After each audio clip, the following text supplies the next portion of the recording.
akhirnya KPK itu menetapkan Sekjen PDIP Hasto Kristianto sebagai tersangka. Ini soal waktu saja kelihatannya ya memang. Saya baca ini di Detik dan mereka katanya mendapatkan informasi dari internal KPK.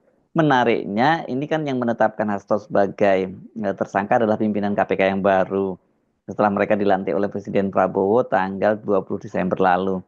Beban Presiden Prabowo makin berat dong ini ya, karena selain masalah ekonomi, ada soal kenaikan penolakan terhadap kenaikan PPN 12%, ada pemberedelan pameran lukisan, dan sekarang ditambah lagi kasus Hasto.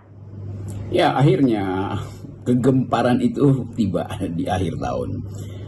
Sekjen PDIP Saudara Hasto ditetapkan sebagai tersangka dan orang mulai menghitung kondisi politik di minggu ke depan atau menjelang akhir tahun. Bagaimana suasana politik akhir tahun mengingat posisi PDIP di DPR yang dominan, mengingat Pak Prabowo baru pulang dari luar negeri dan harus menghadapi dua hal sekaligus, itu soal tekanan publik terhadap PPN 12% dan menurut berita Gerindra sangat memperhatikan atau Pak Prabowo menurut Gerindra Pak Prabowo sangat concern dengan soal PPN 12% ini karena petisi yang menuntut supaya dibatalkan PPN itu sudah menyebar luas. Sekarang ada masalah baru, yaitu Hasto yang adalah Sekjen PDIP, itu artinya orang nomor 2 di PDIP itu dinyatakan sebagai tersangka itu. Jadi kita membayangkan bagaimana Presiden Prabowo harus mengatasi dinamika ini. Ada kesulitan ekonomi dan ada semacam sebut aja kepentingan politik yang menghendaki supaya yang disebut Ibu Mega Kongres nanti itu gagal atau dikuasai oleh pihak luar, yang tentu yang disebut pihak luar adalah Pak Jokowi. Masih ada juga, walaupun dia peristiwa kebudayaan, tetapi itu sangat sentral di dalam menjelaskan instabilitas politik, yaitu pelarangan atau bridal pameran lukisan dari seorang seniman yang sangat paham tentang isi politik istana. Jadi kita mulai melihat bagaimana sebetulnya keadaan di akhir tahun ini akan melimpah ke tahun depan di dalam dua kondisi tadi, dalam tiga kondisi tadi. Satu adalah kondisi politik yang pasti akan sangat sebetulnya sangat berbahaya sebetulnya, karena ini menyangkut identitas dari sebuah partai yang sudah berakar dalam masyarakat, itu PDIP. Sekjennya pasti akan sudah ditersangkakan.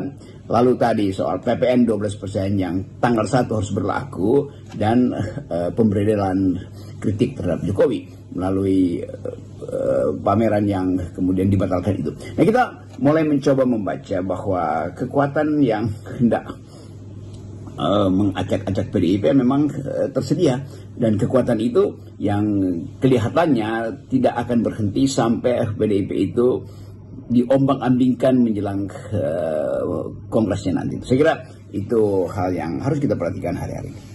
Soal Hasto bakal disingkirkan ini kan sebelumnya sudah disampaikan oleh Ketua DPP PDIP Deddy Sitorus.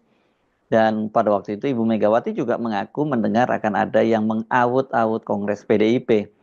Walau sekarang ini era pemerintahan Prabowo, tapi kan para pimpinan KPK yang baru ini adalah produk pemerintahan Jokowi, seleksinya di era pemerintahan Jokowi. Apakah artinya ini masih bisa disebut sebagai manuver dari Jokowi melemahkan atau mengaut-aut KPK, mengaut-aut PDIP, maksud saya dengan menggunakan KPK?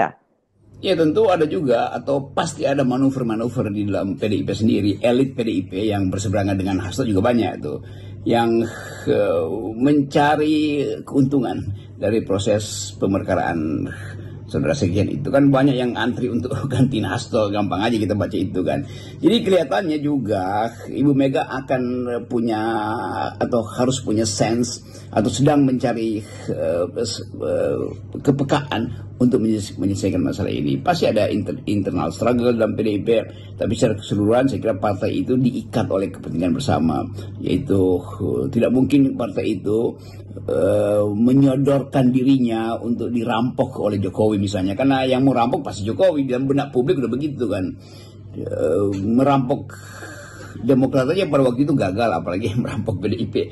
Tapi kita harus bukan agak kasar ya, agak sinis untuk melihat bahwa memang PDIP akan diacak-acak tuh. Tetapi PDIP partai yang memang berakar jauh di dalam sejarah. Jadi percuma sebetulnya membayangkan menumbangkan PDIP sama seperti menggorok atau menebang pohon beringin di Golkar, sama seperti upaya untuk mengambil alih Demokrat. Jadi kalau kita baca sebetulnya ini satu paket.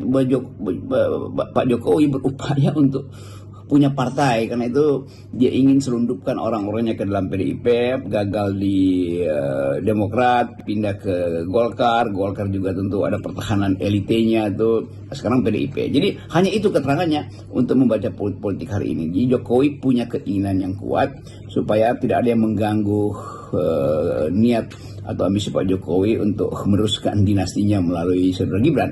Jadi sekali lagi itu soal yang ada di depan mata kita, dan kita hanya bisa mendeteksi suasana panas politik nanti akan melimpah ke tahun depan, dan social unrest pasti akan tumbuh, disparitas akan menyebabkan juga ketegangan politik melebar kemana-mana tuh. Jadi kehendak sejarah kelihatannya ada hari-hari ini, yaitu upaya untuk sejarah selalu punya cara untuk menerangkan keadaan, dan mereka tidak bisa membaca sejarah itu pasti akan terseret oleh arus sejarah tuh.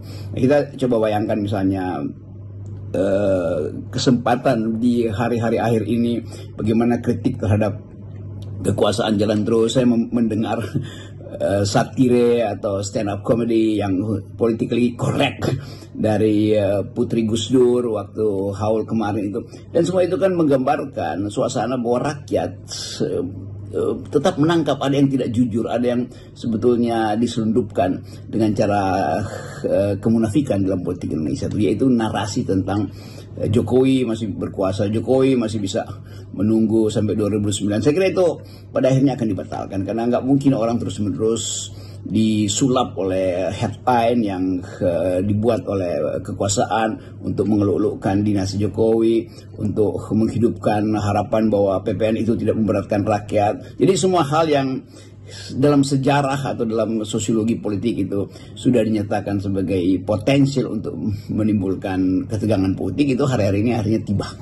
Ya.